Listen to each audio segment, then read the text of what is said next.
Lo dijo él. A primera hora. Seguimos, 7:38. La semana pasada el proceso de reconstrucción de Manabí, del caso reconstrucción de Manabí, tuvo el criterio y el pedido de la Fiscalía General del Estado.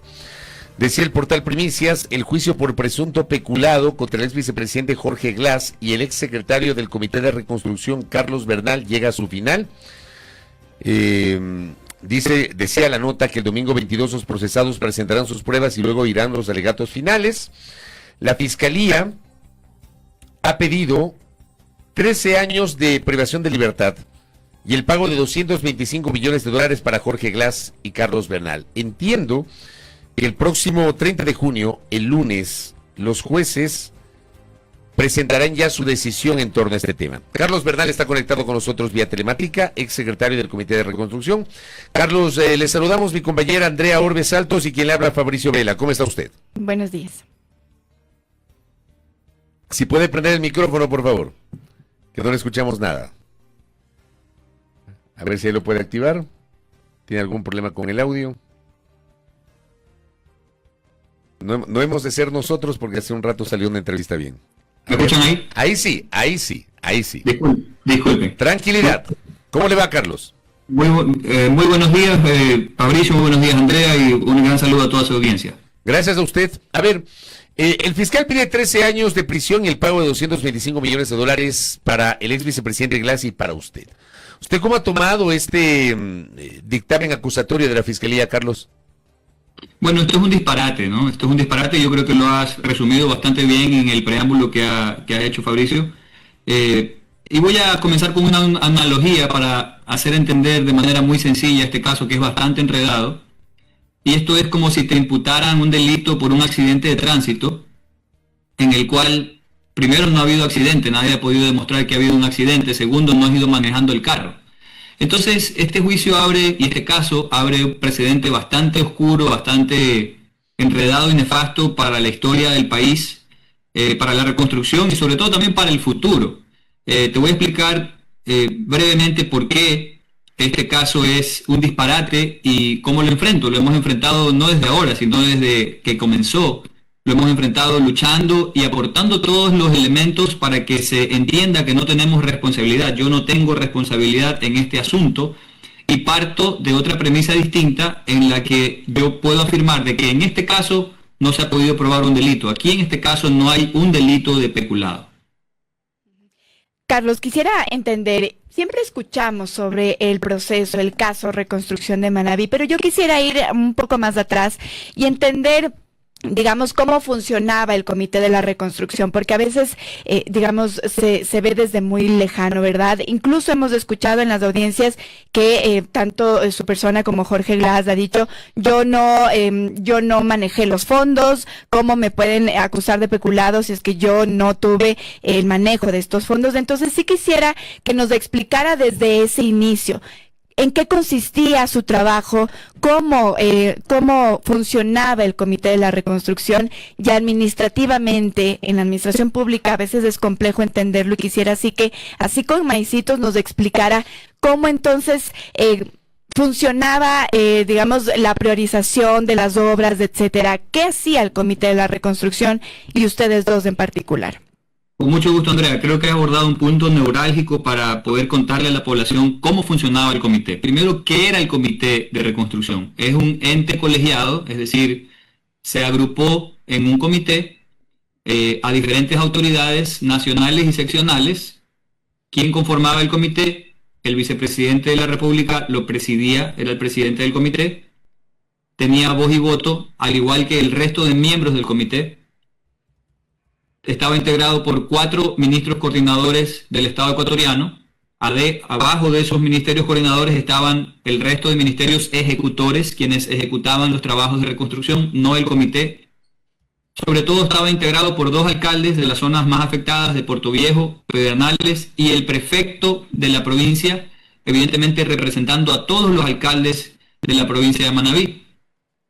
Se incorporó también a este comité un representante de los empresarios, del sector empresarial, y un representante de los pequeños comerciantes, es decir, un comité integrado por 10 personas. Quien les habla, el secretario técnico, tenía voz pero no tenía voto en el comité. Una persona sin voto no participa de las resoluciones, no participa ni siquiera en la votación. El secretario tenía como funciones sistematizar, es decir, organizar la información que se procesaba en las instituciones y en el comité, coordinar las necesidades logísticas y financieras y técnicas que pudieran pues, surgir de este proceso complejo y hacer seguimiento a los proyectos. Entonces, con eso claro, creo que la pregunta cabe para iniciar, con eso claro, significa que luego los proyectos se fueron organizando conforme a las necesidades, con un trabajo muy duro con los multilaterales de crédito. Recuerden ustedes que no es que el Estado pagó por la reconstrucción en su totalidad, se recaudaron 1.500 millones por la Ley de Solidaridad y otros 1.500 millones en el sector externo con multilaterales de crédito como el Banco Interamericano de Desarrollo, como el Banco Mundial, como el Banco Europeo de Inversiones, como el Banco de Exportaciones e Importaciones de China, como el Banco de Desarrollo de China, donaciones de múltiples países. Y entonces así se fue construyendo la reconstrucción, primero el proceso de reconstrucción, primero aprobando ejes, planes, programas y luego los proyectos. El comité no podía contratar, como usted bien lo dijo, Andrea, no podía contratar ni el comité, peor nosotros como personas individuales. No éramos quienes manejábamos recursos. Y ojo, con esto no estoy ni siquiera sugiriendo de que han podido probar un delito de mal uso, de manejo de ninguno de estos, de ningún tipo penal. Y por eso es que es tan complicado para la Fiscalía tratar de justificar un perjuicio al Estado, porque imagínense usted, cuando usted escucha, y yo creo que con razón la ciudadanía cuando escucha, vaya, un perjuicio de 225 millones de dólares daría a entender de que alguien ha sustraído esa plata de las arcas del Estado, que no está en el poder del Estado ecuatoriano, cuando no es así. Las obras están ahí, los proyectos están ahí prestando su servicio, y algunos que no han concluido, no los han concluido porque en los gobiernos siguientes no han puesto ni siquiera un poco de gestión, aún teniendo los recursos, teniendo los estudios, teniendo todo para concluirlos. Imagínense, después de 9 años, estar persiguiendo a las personas que estuvimos básicamente 11 meses en el primer momento de las funciones, y si avanzamos el 60% de la reconstrucción versus a todo este tiempo que ha pasado ya más de 9 años desde el 2016, con los recursos ahí disponibles, con los proyectos listos, y la reconstrucción hasta el día de hoy no se concluye, no por responsabilidad nuestra. Carlos, en el tema financiero, usted nos dice que se había recaudado 1.500 millones de dólares, es lo que conocemos, y también usted pues destaca el tema de que se trabajaron con multilaterales. De esos 1.500 millones de dólares, ¿cómo ingresaban hacia los proyectos? E insisto porque esto administrativamente o en la administración pública, digo yo, es complejo a veces de entender de cómo eso ingresaba hacia a los ministerios específicamente, es decir, tras lo que se cobró del IVA al SRI, cómo se hacía el paso hacia los ministerios. En eso algo tenía que ver el Comité de Reconstrucción, ¿cómo se manejaba financieramente? Esa es otra gran interrogante, creo que ayuda mucho a aclarar.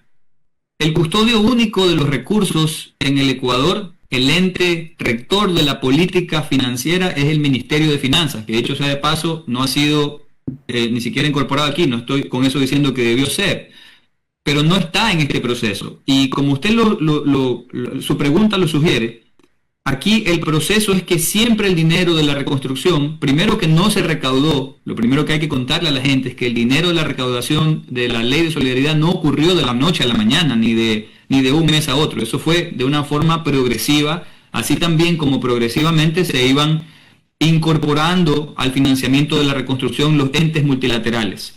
Puntualmente, los recursos siempre han sido custodiados y manejados por el Ministerio de Finanzas. Hay que ser muy claro, el comité no tuvo manejo de recursos públicos, y esta aseveración que te estoy manifestando es un requisito sine qua non para que a una persona la procesen por peculado. Tienes que haber sido el custodio, quien manejó, quien tuvo en su poder, en potestad de su cargo, unos recursos públicos, porque ¿cómo puedes desviar algo que no tienes en tus manos? Carlos, en su alegato final, el fiscal Wilson Toainga Dijo que durante el juicio se ha demostrado que el peculado no es solo apropiación o distribución arbitraria de fondos públicos, sino también el uso de manera indebida. Agregó que logró evidenciar que Glass y Bernal no priorizaron los servicios de salud, educación y vivienda para los afectados por el terremoto de 2016, sino que desarrollaron proyectos ajenos a ese objetivo. Toainga pidió declarar a Jorge Glass y Carlos Bernal como culpables en calidad de autores directos del delito de peculado. Según el fiscal, las pruebas mostradas durante los 5 días de audiencia demostraron que tanto Jorge Glass cuanto Carlos Bernal viabilizaron obras como el Parque Las Vegas, el acceso a Bahía de Caracas, el puente sobre el río Mataje, entre otras, y que lo hicieron sin la autorización y conocimiento del Comité de Reconstrucción. Mientras que dejaron de lado obras como el Hospital Delfina Torres de Concha en Esmeraldas o las obras de alcantarillado y unidades educativas afectadas en Pedernales y Manabí. Los proyectos priorizados, según Toainga, no requerían inmediatez para ser financiados por los fondos de la Ley de Solidaridad que fue aprobada por la Asamblea Nacional de la época para financiar la reconstrucción post-terremoto. Muchas obras del desastre no fueron atendidas, dijo el fiscal. A ver, lo que está diciendo el fiscal, menos trato de entenderlo, es que no es que ustedes se robaron la plata, y perdón que hable tan coloquialmente, Carlos. Por favor, por favor. No es que Jorge Glass y Carlos Bernal se robaron la plata. Lo que está diciendo es que no destinaron los recursos para obras que eran priorizadas o que eran prioritarias y los destinaron a otro lado. ¿Es eso lo que dice el fiscal, efectivamente, Carlos? Mira, tu enfoque es el correcto. La premisa no es del todo correcta y lo voy a explicar ahora. En lo que has leído se consolida bastante la teoría del caso de la Fiscalía, pero yo tengo que decir muchas cosas al respecto de lo que has leído. Creo que, si me permite, en unos minutos lo puedo explicar absolutamente. Por favor. Primero, y esto es algo que me pareció muy atípico en este caso, ustedes deben conocer que las audiencias de juicio son públicas, deben ser públicas, así lo determina la ley, por un principio de publicidad y transparencia. Este servidor, quien les habla, pidió en el segundo día de audiencias que se abran en cumplimiento de la ley, no por un capricho ni una solicitud arbitraria mía, sino en cumplimiento de la ley por el principio de publicidad y transparencia, que se abra al público las audiencias. ¿Por qué, Fabricio? ¿Por qué, Andrea? Es mi intención. Primero, porque no tengo nada que esconder ni nada que ocultar. Segundo, mi objetivo era evidenciar cómo la Fiscalía llevó testigos y peritos a mentir, a cometer perjurio al frente de un tribunal bajo juramento. Usted me dirá, ¿por qué? Porque cuando usted escucha un caso como este, en donde ya se vuelve etéreo que el fiscal general tiene que demostrar o tiene que un poco hacer un malabar y decir que no, es que ya no se trata de un peculado porque se han robado la plata, como usted bien lo dice en términos coloquiales. Aquí no se está discutiendo si los procesados se han robado la plata, aquí no se está discutiendo eso, hay que dejarlo bien claro. Aquí se está discutiendo sobre obras priorizadas, pero aún en obras priorizadas, lo contractual es lo importante. Y si lo contractual es lo importante, usted esperará escuchar peritos en contratación pública que llevaron no a uno, sino a 2 peritos de contratación pública, expertos, dicen ellos, en contratación pública, y cuando nuestras defensas, mi defensa, le preguntó, ¿usted puede mostrar que el ingeniero Carlos Bernal haya participado en la decisión de estos proyectos? La respuesta fue no. Usted puede demostrar que el ingeniero Carlos Bernal o los procesados, porque esto fue común hacia los dos, participaron en la etapa precontractual, contractual de ejecución, fueron ordenadores de pago, fueron ordenadores de gasto en los proyectos observados, que por si acaso son 11 proyectos los que suman 225 millones de dólares, y la respuesta fue no. Entonces tú esperarías, y en muchas otras, por lo menos una decena de preguntas que se le hicieron bajo el mismo contexto, los peritos contestaron que no recuerdan. O sea, tienes un perito que básicamente niega la participación de los procesados en la mitad de las preguntas y en la otra mitad de las preguntas dice que no se acuerda. Entonces, ya ahí vamos sumando los puntos. Otra de las cosas que me parece bastante importante, esto ya no se limita a la condición legal de los imputados, Fabricio. Imagínate que la Fiscalía sea quien tenga que decir qué obras son prioritarias o no. ¿Ya? Y si lo que se discute, lo que le han vendido a los ecuatorianos, Fabricio, la ley de solidaridad fue fondeada con todos los recursos que personas como tú, como Andrea, como todos los ecuatorianos, muchos de ellos que nos escuchan, aportaron para la reconstrucción. no fue por falta de transparencia. Quien les habla tenía la obligación de sistematizar y hacer un informe trimestral, y ese informe trimestral yo lo enviaba a la Asamblea Nacional para que sea auditado, para que sea controlado porque así lo decía la ley. Y otra cosa que decía la ley de manera muy clara es que los recursos en el marco de la reconstrucción era para reconstrucción, construcción nueva y reactivación productiva. Yo les hacía una reflexión a los miembros del tribunal de manera muy respetuosa y les decía, oiga, si se critica el Parque Las Vegas, si es o no una obra de reactivación productiva en pleno centro de Puerto Viejo, además, yo les decía, primero que ha quedado demostrado que unilateralmente no he tomado esa decisión, no tenía poder de tomar esa decisión, pero luego de haber aclarado eso, les puedo contar lo siguiente. Si lo que cuestiona la Contraloría es que ese terreno era una parcela botada con escombros, con desechos, incluso desechos peligrosos, entonces estamos partiendo de la idea, de la percepción, de la premisa de que los hoteles y los negocios se van a asentar en pleno centro de Puerto Viejo al lado de un botadero de basura para reactivar la economía.